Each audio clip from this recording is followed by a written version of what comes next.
तो कैलकुलस की दुनिया में आपका स्वागत है। कभी कभी ना कुछ सवाल बिल्कुल पहेली जैसे लगते हैं। आज हम एक ऐसे ही इंटीग्रल को देखने वाले हैं और सीखेंगे कि कैसे सही चाबियों का इस्तेमाल करके उसे आसानी से सुलझाया जा सकता है। तो आज हम क्या क्या करने वाले हैं? सबसे पहले तो हम उस मुश्किल को समझेंगे जिसका हमें सामना करना है।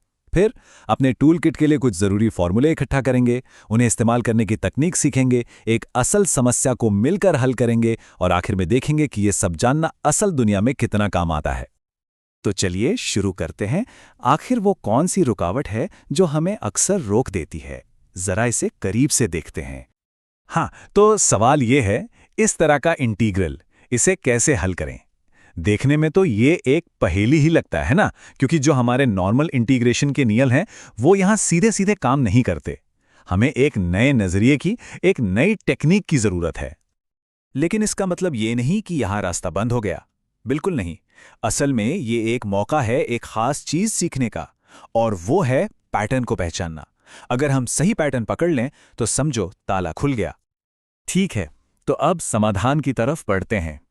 इस काम को करने के लिए जो फॉर्मूले चाहिए, उन्हें हम अपने इंटीग्रेशन का टूलकिट समझ सकते हैं। अच्छा, अब ये जो स्लाइड है ना, ये बहुत मजेदार है। ये 3 फॉर्मूले हमारी मास्टर की हैं। असली खेल है इंटीग्रल के डिनोमिनेटर यानी नीचे वाले हिस्से में छिपी बनावट को पहचानने का। ध्यान से देखें, हर फॉर्मूले का एक अपना यूनिक पैटर्न है। ठीक है, चाबियां तो मिल गईं, पर तब क्या, जब ताला थोड़ा सा अलग हो?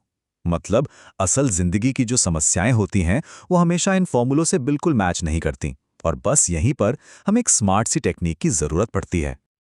और वो टेक्निक है यू सब्स्टिट्यूशन। इसे ऐसे समझिए कि जो मुश्किल हिस्सा है, हम उसे एक आसान सा नाम दे देते हैं, यू। ये एक तरह से भेस बदलने जैसा है, और ऐसा करते ही हमारी मुश्किल प्रॉब्लम जानी पहचानी सी लगने लगती है। तो सबसे जरूरी बात यह है कि ये एक भरोसेमंद 4 स्टेप वाला प्रोसेस है। पहला, पैटर्न पहचानो। दूसरा, यू को डिफाइन करो। तीसरा, पूरे इंटीग्रल को यू और डी यू के हिसाब से दोबारा लिखो। और आखिर में बस उसे सॉल्व करके वापस सब्स्टिट्यूट कर दो। सिंपल। चलो, थ्योरी तो बहुत हो गई। अब वक्त है इस पूरे टूलकिट को उठाने का और एक असली प्रॉब्लम को सॉल्व करके देखने का। तो ये रही हमारी problem, integration dx upon 1 + 9x²। चलिए इसे हम स्टेप बाय स्टेप हल करते हैं। तो पहला स्टेप, पैटर्न पहचानना। अगर हम 9x² को जरा अलग नजर से देखें, मतलब 3x² की तरह, तो ये फौरन इंटीग्रल dx अपॉन 1 + u² जैसा दिखने लगता है। और इसका हल तो हमें पता है, tan इनवर्स u। तो बिल्कुल साफ है, पिछले स्टेप में जो पैटर्न दिखा उसके हिसाब से हम u को 3x मान लेते हैं। अब आता है एक बहुत ही जरूरी हिस्सा। अगर u बराबर 3x है, तो हमें dx को भी तो u की भाषा में बदलना पड़ेगा ना। तो जब हम डिफरेंशिएट करते हैं, हमें मिलता है du बराबर 3dx।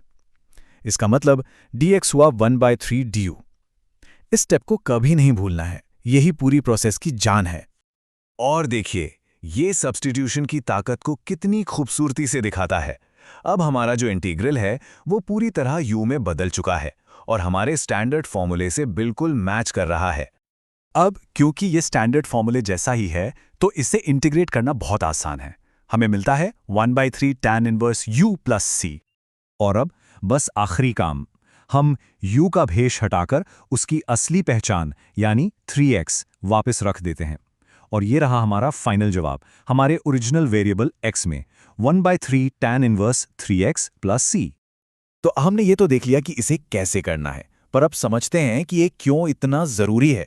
असल दुनिया में इस स्किल की क्या जगह है? तो ये सब सिर्फ किताबों की बातें नहीं हैं। जब इंजीनियर्स पुल डिजाइन करते हैं या साइंटिस्ट तरंगों को स्टडी करते हैं, तो वो बिल्कुल इसी गणित का इस्तेमाल करते हैं। सोचिए, म्यूजिक की साउंड वेव्स से लेकर बिजली के सर्किट तक हर चीज को समझने में ये काम आता है। और हाँ, कैलकुलस में आगे आने वाले बड़े मुश्किल कॉन्सेप्ट्स के लिए भी ये एक मजबूत नींव है। ये सब देख कर ना गैलीलियो गैलीली की वो मशहूर बात याद आती है, गणित वो भाषा है जिसमें ईश्वर ने ब्रह्मांड को लिखा है। हमने अभी जो किया वो सिर्फ एक समीकरण हल करना नहीं था, बल्कि हमने उस भाषा का एक अक्षर सीखा है। और ये हमें एक सोचने वाले सवाल पे छोड़ जाता है, गणित में ऐसी और कौन सी शानदार चाबियां हैं जो उन प्रॉब्लम्स को भी खोल देती हैं जो पहली नज़र में हमें बिल्कुल नामुमकिन लगती हैं।